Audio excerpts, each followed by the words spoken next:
Un pastor que permite que su iglesia sepa más que él de la Biblia es un peligro. Un pastor que permite que la iglesia ore más que el pastor es un peligro. Es un peligro. Por lo tanto, el llamado es a asumir nuestra función de sacerdote delante del Señor para oficiar, para que nosotros mismos nos presentemos delante de Dios. Ya hemos visto que el sacerdocio, el llamado al sacerdocio es público, luego se lavan, luego después vienen las vestiduras y luego después de eso es ungido, ¿cierto? Con aceite. Y ahora vamos a ver que ya cuando terminó todo eso, vamos a ver ahí en Levítico capítulo 8, del versículo 14 al versículo 22, cómo ahora se van a consagrar los sacrificios. ¿Recuerdan ustedes? Volver un poquito atrás, ahí en Levítico capítulo 8, versículo 1, por favor. Yo les dije que pusieran atención a este texto. No sé si ahora cobra importancia, ahora que estamos entrando en esta etapa, ¿no? Ahora cobra importancia este versículo. Dice así: habló Jehová a Moisés diciendo, versículo 2, toma a Aarón y a sus hijos con él, y las vestiduras, ¿les parece conocido eso, no? Toma las vestiduras, el aceite, ¿les parece conocido, no? Y ahora vienen los sacrificios, toma el becerro de la expiación, que tiene que ver con el becerro de ofrenda como pecado. Luego después, los dos carneros y el canastillo de los panes sin levadura, que lo vamos a ver después de esto. ¿Qué tiene que ver ahora estos sacrificios? Bueno, eran tres sacrificios que se hacían. El primero, y vamos a leer ahora, por supuesto, capítulo 8, versículo 14. Luego hizo traer el becerro de la expiación. Esto tiene que ver también con una ofrenda de olor no grato. El pecado siempre es de olor desagradable. Por eso los que anotaron las 5 ofrendas que aparece ahí en Levítico capítulo 1 hasta el capítulo 5, tiene que ver con 3 que son de olor grato y 2 de olor desagradable, que tiene que ver con el pecado. El sumo sacerdote tenía que primero sacrificar un animal por su pecado, y eso lo tenía que hacer interminablemente, lo dice Hebreos. Lo hacía interminablemente, siempre, siempre, porque ese sumo sacerdote estaba rodeado de debilidad, estaba rodeado de pecado, por lo tanto tenía que hacerlo.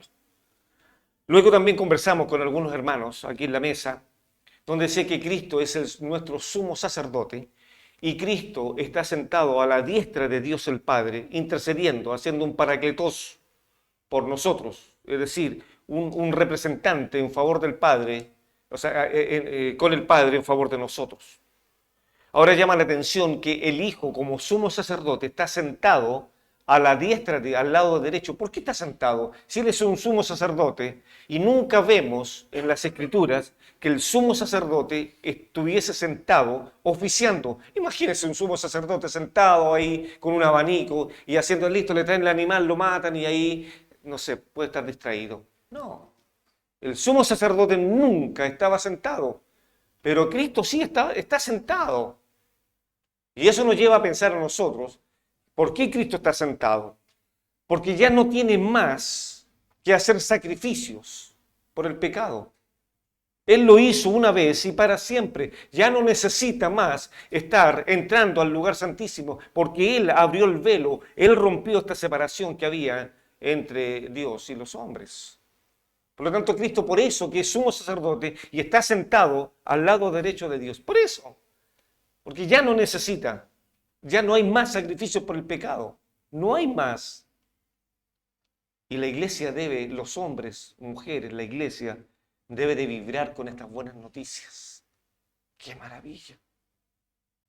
Ya no necesito matar animales. Imagínense, en el día de hoy estaríamos todos endeudados por todos nuestros pecados, comprando animales. Imagínense. Los ganaderos estarían, pero en que ya no tendrían más animales, que nos están vendiendo que cada vez que pecamos tenemos que matar un animal. Imagínense, hermanos queridos, en la posición que nos ha puesto Dios al respecto. Entonces vamos a ver ahora estos 3 sacrificios que aparecen acá. No sé si lo leí o no. Ya, el versículo 14 tiene que ver con el becerro de la ofrenda por el pecado. Luego hizo traer, estoy en Levítico 8:14, luego hizo traer el becerro de la expiación y Aarón y sus hijos pusieron sus manos sobre la cabeza del becerro de la expiación y lo degolló, y Moisés tomó la sangre y puso con sus dedos sobre los cuernos del altar alrededor y purificó el altar y echó la demás sangre al pie del altar y lo santificó para reconciliar sobre él. Primero había que tomar este animal que no tenía nada que ver con nuestra culpa. Note eso. ¿Qué culpa tenía el animal? ¿No dice? Y lo tomaban. Y en el libro de Éxodo dice que los oferentes traían el animal y le ponían las manos sobre la cabeza para identificarse con eso. Qué increíble, queridos. Entonces mire por favor por un momento que este primer sacrificio o esta primera consagración tiene que ver porque es una ofrenda por el pecado. Primero tenía el sacerdote que poder confesar sus pecados y poder estar reconciliado con Dios para oficiar de la manera, imagínense, todo este prototipo, todo esto es un tipo de lo que viene en la persona del Señor Jesús. Nuevamente leamos el versículo 14. Luego hizo también el becerro de la expiación y Aarón y sus hijos pusieron sus manos sobre la cabeza del becerro de la expiación. Imagínense poner las manos para identificarse en un cordero inocente, en un animal inocente, y que él debía ser muerto por estos sacerdotes. Isaías 53 lo grafica de esa manera. ¿Quién ha creído en nuestro anuncio? ¿Sobre quién se ha manifestado el brazo de Jehová? Y comienza a hablar sobre el Cristo sufriente. Qué maravilla al respecto. Qué precioso texto. Por favor, vayan a Isaías.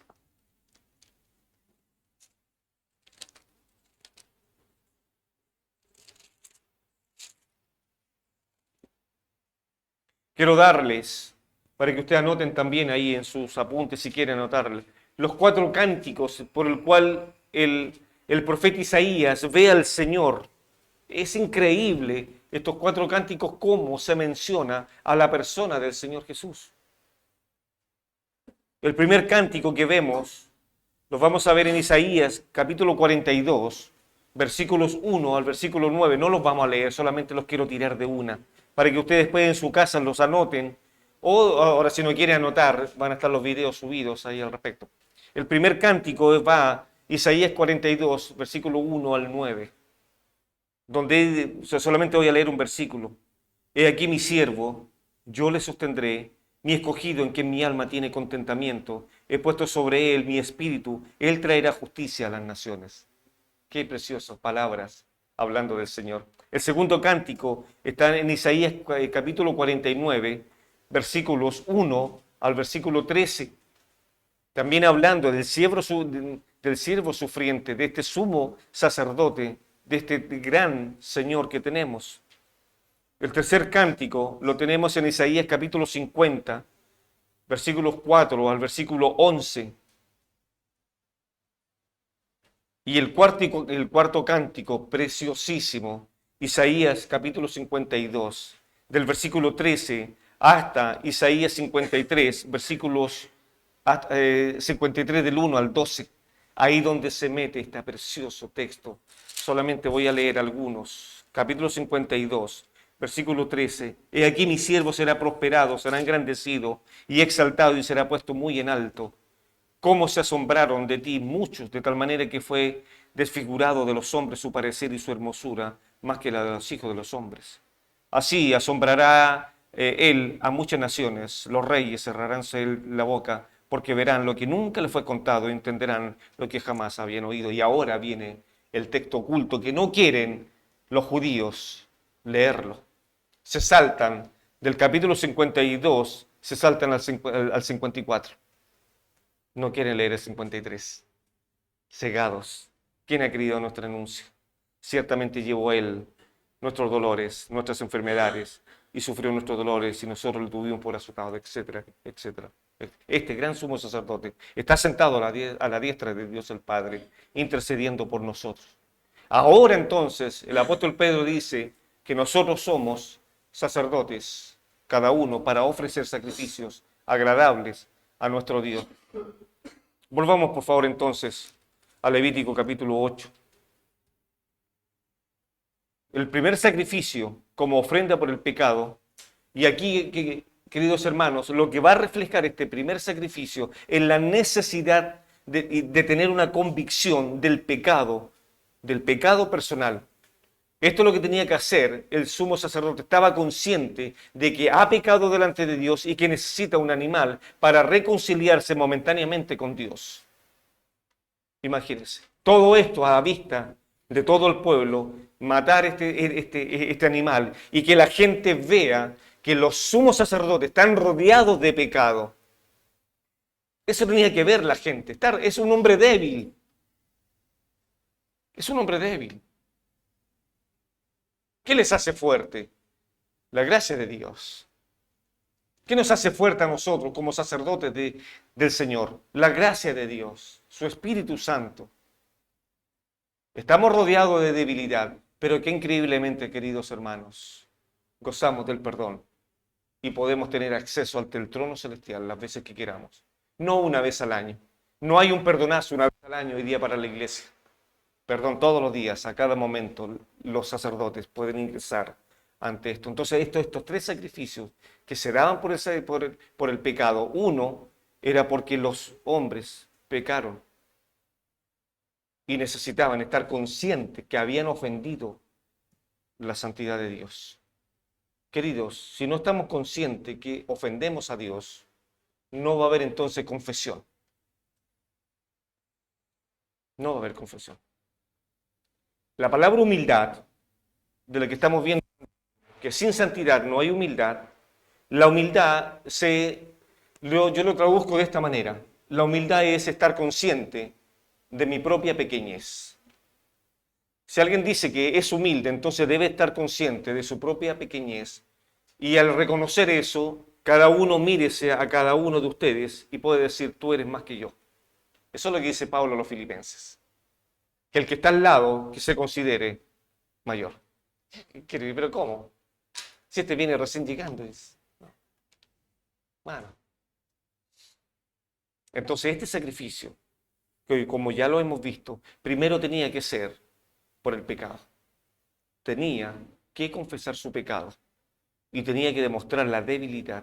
Versículo 18, capítulo 8 de Levítico, versículo 18, es el segundo animal que se va a matar. Después hizo que trajeran el carnero del holocausto, y Aarón y sus hijos pusieron sus manos sobre la cabeza del carnero, y lo degolló, y roció Moisés la sangre sobre el altar alrededor, y cortó el carnero en trozos, y Moisés hizo arder la cabeza, y los trozos, y la grosura. Lavó luego con agua los intestinos y las piernas, y quemó Moisés todo el carnero sobre el altar, holocausto de olor grato.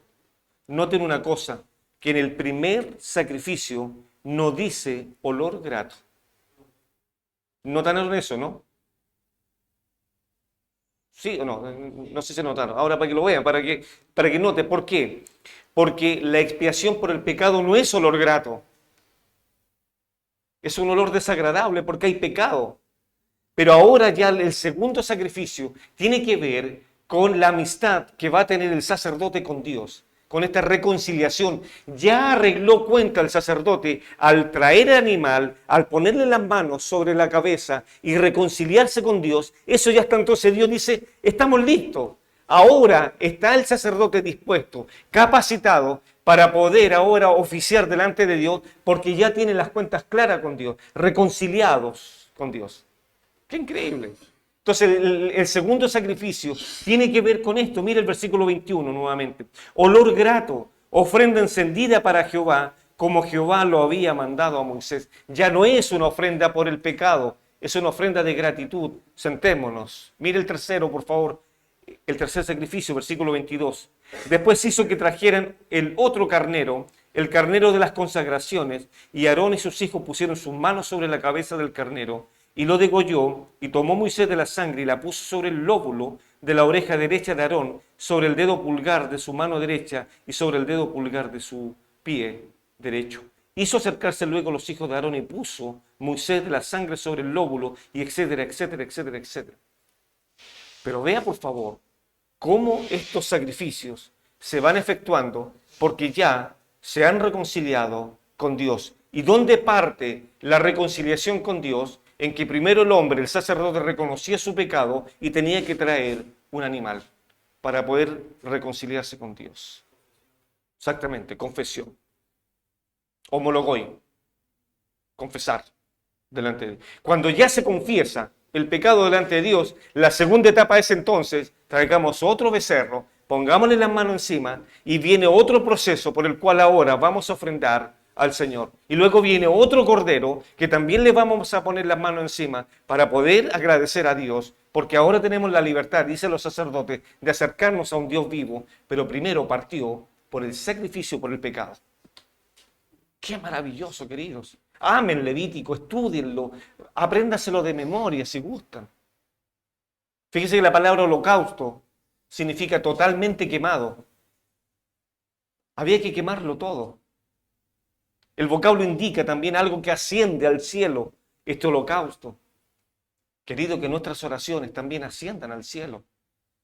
Si ya no tenemos más que matar animales, el Cordero del Señor, Él murió y ya está listo. Levítico capítulo 1, versículo 9, por favor. Acompáñenme ahí.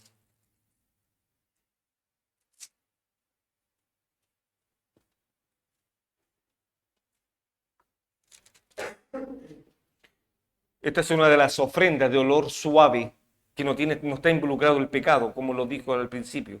Y lavará con agua los intestinos y las piernas, y el sacerdote hará arder todo sobre el altar. Holocausto es ofrenda encendida de olor grato para Jehová. Esa era una ofrenda de olor grato a Jehová. Cuando el Señor muere en la cruz, fue el olor más grato que haya recibido el cielo. Lo más grato.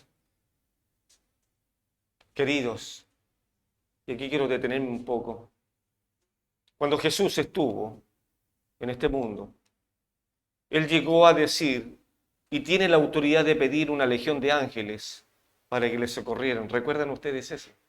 El Señor podía haber movido los cielos y haber mandado ángeles, tomando en cuenta lo de Mateo capítulo 4, cuando es tentado por Satanás, ¿no? ¿Recuerdan ustedes eso? Pero quiero llamarle la atención en algo. Cuando Cristo murió en la cruz, nadie vino a socorrerle. Nadie.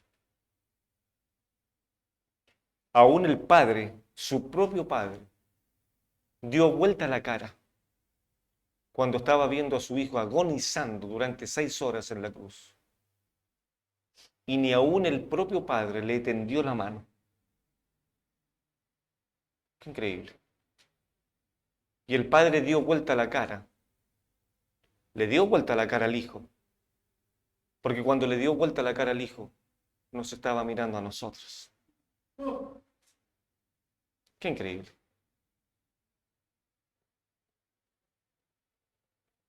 Imagínense por un momento, queridos, todos los ángeles en el cielo, viendo este triste espectáculo, que el Señor de la creación estaba muriendo.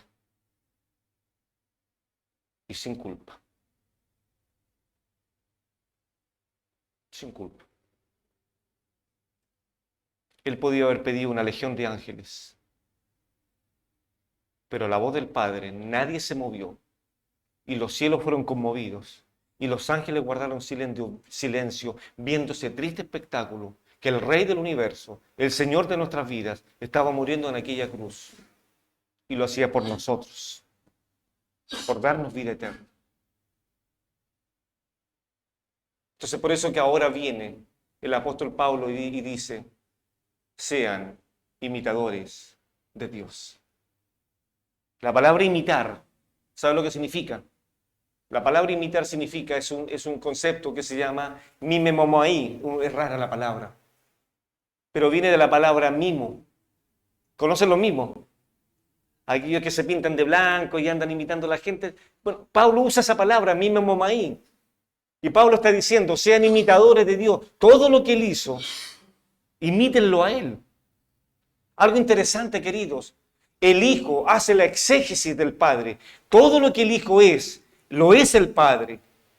Y el Espíritu Santo es el que hace la eisegesis, saca afuera al Hijo y lo mete dentro de nosotros para que podamos imitar al Hijo en todas sus pisadas. Qué increíble, hermanos. Lo que piensa el Padre, lo piensa el Hijo y lo piensa el Espíritu Santo. Perfecta unidad.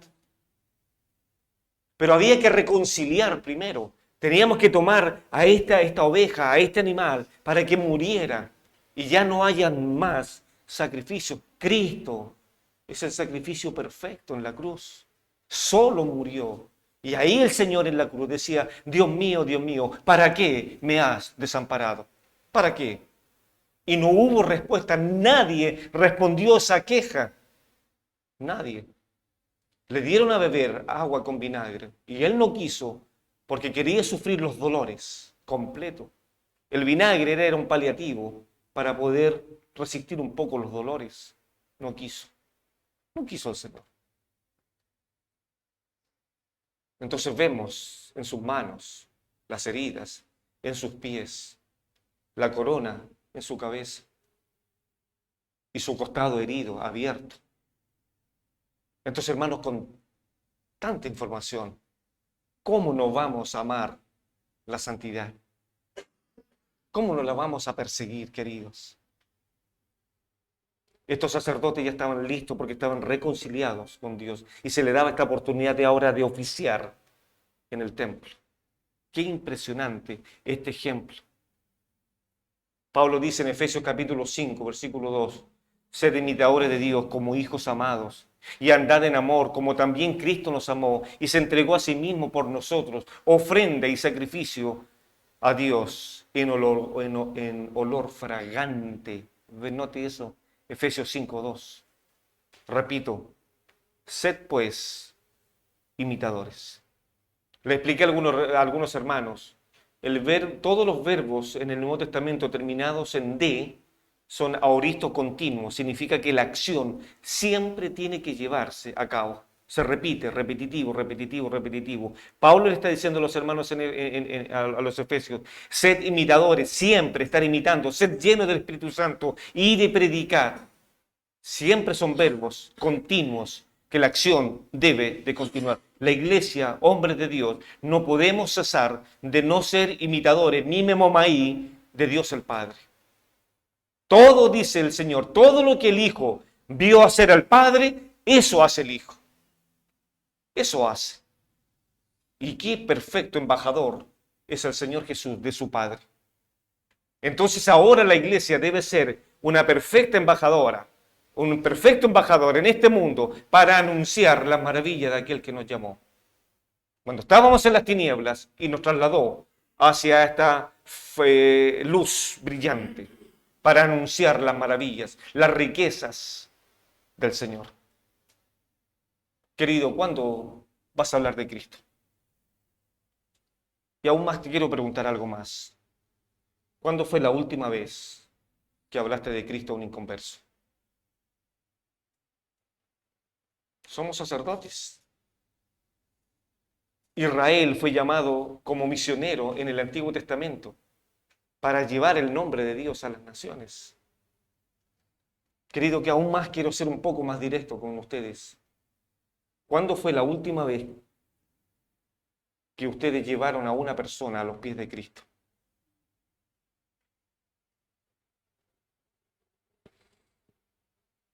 Qué increíble, ¿no? Pero somos como Esaú. Esaú como el primogénito. Todo hijo primogénito quería todos los derechos, la doble porción y todo. Esaú no quiso eso. Y muchas veces nosotros queremos los privilegios y las bendiciones de nuestro Padre Celestial, pero no estamos dispuestos a asumir las responsabilidades como hijos de Dios. Queridos, váyanse desafiados en esta tarde a sus iglesias. Que sus mujeres mañana vean algo raro en ustedes. Que sus mujeres vean algo raro. ¿Qué está pasando con este? Ahora está orando. ¿Qué bicho le picó? ¿Qué le dio ahora por leer la Biblia? ¿Qué le pasó? Y no por demostrar a nadie, queridos. Es que estoy persiguiendo la santidad. Y van a contagiar a sus mujeres. ¿Quieres ser santa conmigo?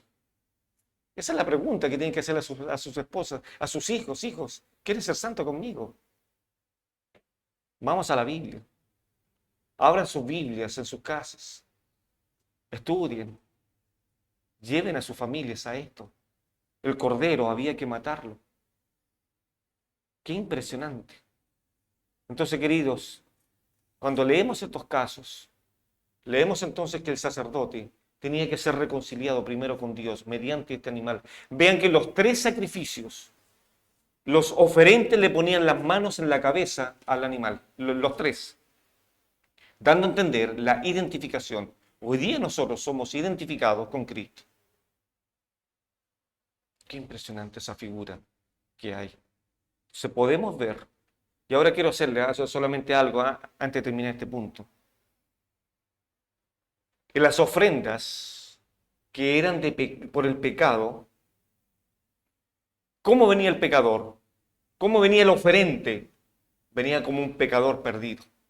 ¿Y qué es lo que hacía? Transfería a su víctima su indignidad y su culpa. Tomaba el animal, le ponía las manos encima y le transfería su indignidad y su pecado a ese animal y se podía reconciliar con Dios. Esa era la ofrenda por el pecado. Cuando vemos la ofrenda por olor suave, olor de paz, que estaban reconciliadas las partes, ¿cómo venía el oferente? Venía como un adorador. Ya no venía como un pecador, venía como un adorador. Pero ¿por qué cambia el oferente tan rápido? Si acá era un vil pecador, pero no, ahora cuando va a ser una ofrenda de adoración es porque ya se reconcilió con Dios a través de ese animal que había muerto por él. Entonces mire lo que dice. Cuando hay una ofrenda por el pecado, el oferente viene como pecador y transfiere su pecado a ese animal. Pero cuando se reconcilia con Dios, ese oferente va a ser una ofrenda de olor suave y va a venir adelante de Dios como un adorador, como uno que levanta sus manos al cielo y dice, Padre, te adoro, porque hoy día tú me has reconciliado a través de Jesucristo tu Hijo.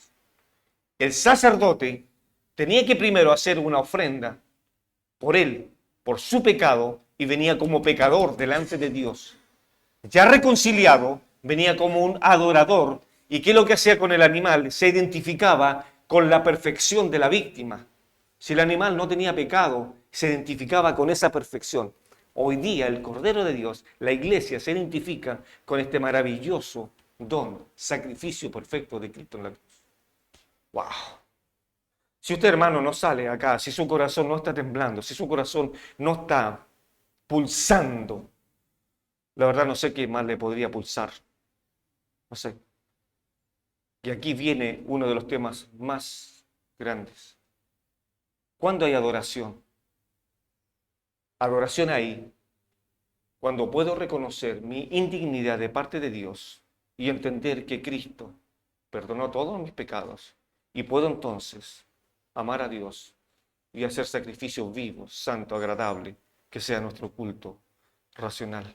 Cuando vemos esto al revés, uno dice, va pensando en algunas cosas y dice, wow, Señor, cuánto amor, pero no caigamos en lo que cayó el pueblo de Israel. 1 Corintios, por favor, vamos ahí.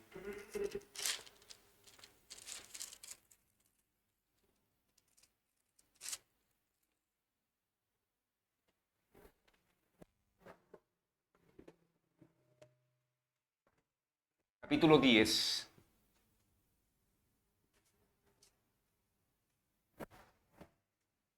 Porque no quiero, hermanos, que ignoréis que nuestros padres todos estuvieron bajo la nube y todos pasaron el mar.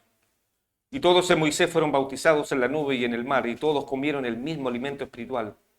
Y todos bebieron la misma bebida espiritual, porque bebían de la roca espiritual que los seguía, y la roca era Cristo.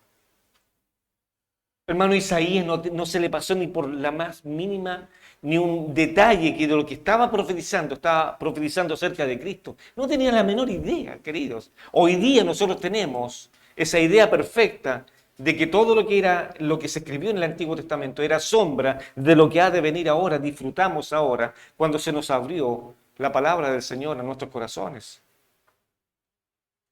Pero mire lo que dice, versículo 5, pero de los demás, de ellos, no se agradó Dios, por lo cual quedaron postrados en el desierto. Mas estas cosas, ¿cuáles cosas? Ahora la va a enumerar, sucedieron como ejemplo para nosotros. ¿Para qué? Mire la advertencia que hay, para que no codiciemos cosas malas, como ellos codiciaron, ni seáis idólatras. Versículo 8, ni tampoco forniquemos. Versículo 9, ni tentemos al Señor. Versículo 10, no murmuremos al respecto. Esas cosas sirvieron de ejemplo. Qué maravilla, hermanos. Cómo Dios se manifestaba al pueblo de Israel durante estos 40 años en el desierto. Querían carne. Ahí hay carne. Codornices. ¿Saben ustedes que las codornices vuelan a una altura entre 15 y 20 metros de altura? ¿Está bien eso usted, no? Y saben que cuando Dios les mandó las codornices para que comieran, dice la palabra del Señor que cada hombre podía tomarlas con la mano y matarlas. Qué amor del Padre, aún en esos mínimos detalles. Los judíos no tenían que subirse a una escalera o empezar con un palo a matar las codornices en el cielo. Estaban a la altura de su estatura y las podían tomar y comer. Tenían agua, ahí hay agua. Qué increíble Dios. Hoy día, hermanos, gozamos de todas las bendiciones, como dice Efesios capítulo 1. Mire, por favor, Efesios. Y ya voy terminando con esto. Capítulo 1, versículo 3. Bendito sea el Dios y Padre de nuestro Señor Jesucristo, que nos bendijo con toda bendición espiritual en los lugares celestiales en Cristo Jesús, según nos escogió en Él antes de la fundación del mundo, para que fuésemos santos y sin mancha delante de Él. Somos sacerdotes, no nos olvidemos de esto. Entonces ahora ya tenemos la consagración de estos animales, que el primer sacrificio era por el pecado y los otros eran ofrendas de paz para que disfrutaran con Dios la paz momentánea, por supuesto, porque no podían sacarse el pecado de encima, ¿no? Como hoy día nosotros lo vamos. Bueno, 5 minutos más tienen y nos vamos de una con 2 más que quedan y estamos listos, queridos. Bueno, así que descansen un rato y tienen 5 minutos.